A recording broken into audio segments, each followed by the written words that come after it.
హనుమంతుని హృదయం నిండా నీవే నీవే సీతారామా.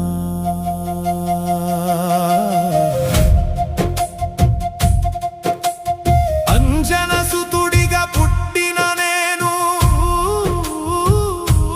వాయువులా విహరించిన వేళలోనే నిజమైన జీవితం అర్థమైంది నీ దాస్య భక్తిలోనే రామా. నీ నామమే నా ప్రాణం రామా, నీ సేవలోనే నా జీవితం.